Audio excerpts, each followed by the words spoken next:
ایران اور امریکہ کے درمیان مفاہمت کی یادداشت پر دستخط ہو گئے ہیں، ایم او یو سائن کر دیا ہے، اور دستخط جو ہوئے ہیں وہ ڈیجیٹل الیکٹرانکلی ہوئے ہیں، اور اس میں فزیکل پریزنس نہیں کی گئی، بلکہ اپنے اپنے ملکوں میں بیٹھ کر صدر امریکہ صدر ٹرمپ نے اور ایران کے صدر مسعود نے دونوں نے دستخط کر دیے ہیں، اور اس کا باضابطہ اعلان بھی کر دیا گیا ہے۔ یہ ایک امپورٹنٹ خبر، امپورٹنٹ ڈیولپمنٹ آج 18 کی تاریخ میں آج کے دن ہوئی ہے۔ سب سے پہلے امریکی صدر ٹرمپ نے ایک اور بات کہی، اور کیونکہ یہ خبریں گردش کرتی رہیں، لیکن الٹیمیٹلی یہ کہا گیا کہ دستخط کر دیے گئے ہیں، اور امریکہ اور ایران کے درمیان ایم او یو سائن ہو گیا ہے، مفاہمتی یادداشت پر دستخط اور معاہدہ نافذ العمل ہو گیا ہے۔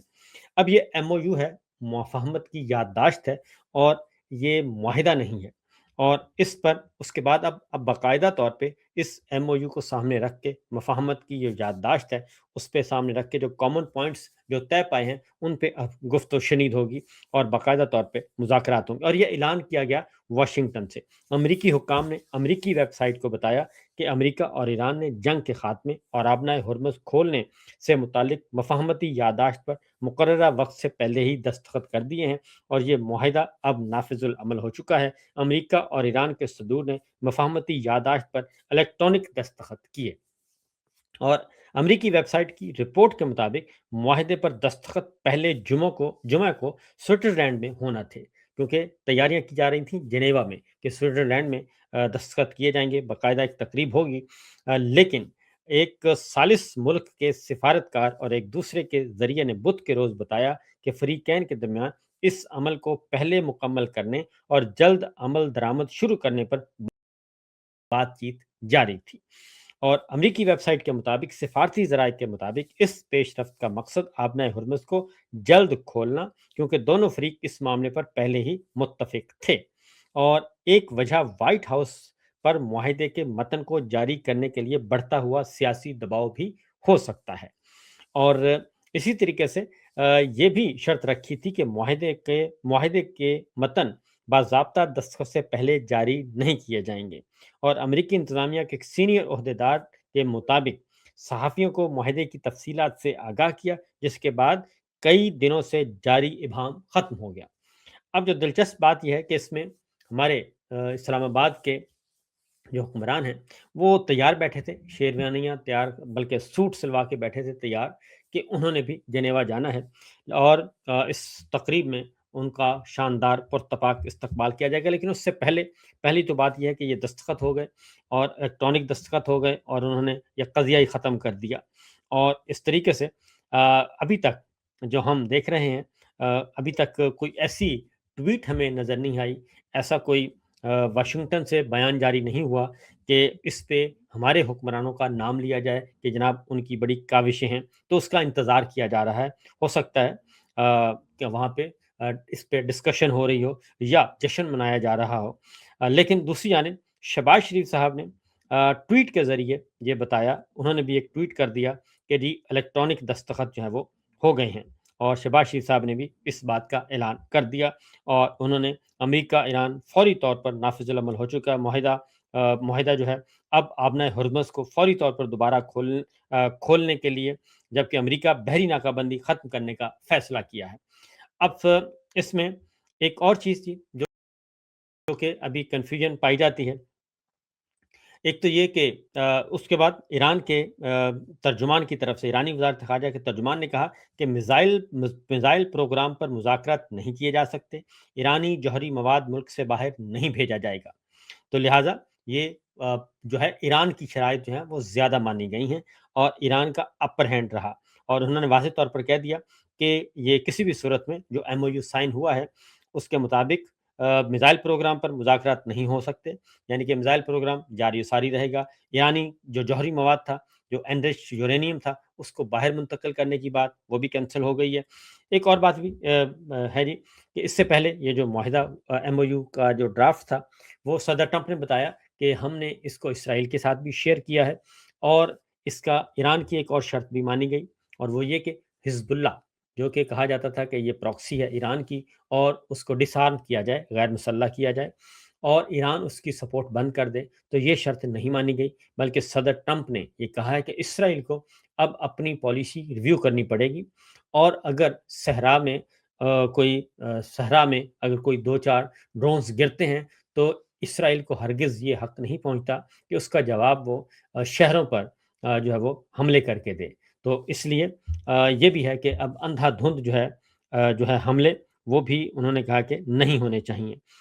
اب آتے ہیں جی آگے، جہاں ہماری جو داخلی سیاسی صورتحال ہے، اب چونکہ ایران والا معاملہ ہو گیا ختم اور اب توجہ ہوگی پاکستان کی داخلی سیاست پہ۔ داخلی سیاست میں گرما گرمی آ چکی ہے اور بجٹ جو ہے اس سے پہلے ہی گرما گرمی آ چکی تھی، کیونکہ پاکستان کی معاشی حالت بہت ہی بدتر ہو چکی ہے اور اس وقت تمام کے تمام ہمارے جو سرکار سے جڑے ہوئے لوگ ہیں، وہ بھی، نون لیگ بھی، پیپلز پارٹی بھی، ساروں کی صفوں میں ہلچل مچی ہوئی ہے، کھلبلی مچی ہوئی ہے کہ کچھ گڑبڑ ہے اور خود ہی تردید کر رہے ہیں، خود ہی خبریں دلوا رہے ہیں اور کہہ رہے ہیں کہ جناب نہیں نہیں ایسا کچھ بھی نہیں ہے، جبکہ نئے انٹرویوز کہتے ہیں کہ جی شروع ہو چکے ہیں، نئے سیٹ اپ کی تیاریاں کی جا رہی ہیں، نئی شیروانیاں سل گئی ہیں اور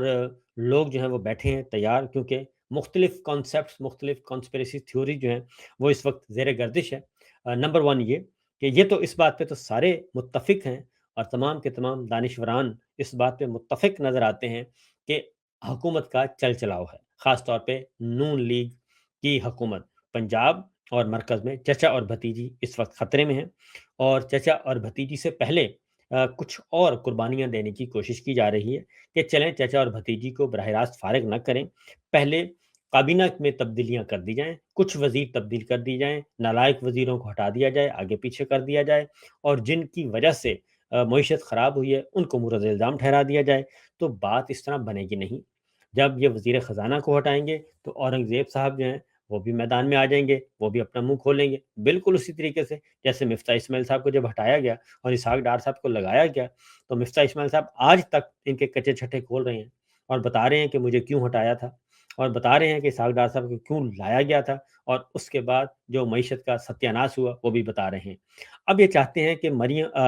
اورنگزیب صاحب کو وزیر خزانہ جو ہیں ان کو ہٹا دیا جائے اور ان کی جگہ پہ اسحاق ڈار صاحب کو وزیر خزانہ بنا دیا جائے، اور چونکہ اسحاق ڈار صاحب جو ہیں وہ سمدھی میاں ہیں اور اسحاق ڈار صاحب کا دل جو ہے وہ ہر وقت وزارت خزانہ میں رہتا ہے، ایف بی آر میں رہتا ہے اور وہ وہاں سے نہیں نکلتا، ان کا وجود جو ہے وہ وزارت خارجہ میں ہے۔ اب وہ کہتے ہیں کہ میں وزیر خارجہ کس چیز کا ہوں، میں سمدھی بھی ہوں، میں نائب وزیر اعظم بھی ہوں، سب کچھ میں نے اپنے ساتھ لگا لیا، لیکن وزارت خارجہ جو ہے وہ چلا رہے ہیں محسن نقوی صاحب، لہٰذا اسحاق ڈار صاحب کو کہا جا رہا ہے کہ ان کو خزانے کا دے دیں کام، اور چونکہ ان کا دل وہیں لگتا ہے اورنگزیب صاحب کو کریں فارغ اور محسن نقوی صاحب کو بنا دیں وزیر خارجہ، خواجہ آصف صاحب کو بھیج دیں گھر، تو اس طریقے سے جو عوام کا غصہ ہے، عوام میں نفرت پائی جاتی ہے اس سارے نظام کے بارے میں اور غریب غریب تر ہو چکا ہے، تو تھوڑا سا غصہ ٹھنڈا ہو جائے گا۔ لیکن میں آپ کو پہلے ہی بتا دوں کہ بالکل ٹھنڈا نہیں ہوگا،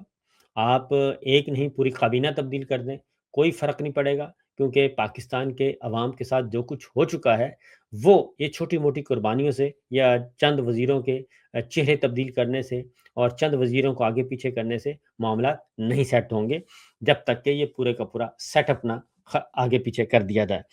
اب اگر وزیر خارجہ محسن نقوی صاحب بن جاتے ہیں تو پھر نون لیگ کے پلے کیا رہے گا، اور پھر تو مکمل طور پر جو ہے وہ ساری چیزیں چلی جائیں گی، راولپنڈی منتقل ہو جائیں گی، اب انڈائریکٹلی ہیں پھر ڈائریکٹ ہو جائیں گی، پھر جھگڑا ہوگا وزیر داخلہ کون ہوگا، نون لیگ کی خواہش ہوگی کہ جی ہمارا وزیر داخلہ لائیں، تگڑے سے تگڑا رانا ثناء اللہ صاحب کو وزیر داخلہ بنا دیں تاکہ ہماری پھر گرفت ہو جائے فورسز پہ، تو یہ بھی ایک مسئلہ ہے۔ تو لیکن ایک بات طے ہے کہ اب جب چونکہ یہ خبریں چلنا شروع ہوئیں اور کھلبلی سی مچی، تو اب ہمارے جو سرکاری دانشور ہیں ان کے ذریعے سے تردیدیں کروائی جا رہی ہیں اور سب کچھ کیا جا رہا ہے۔ تو آگے نیکسٹ ہے جی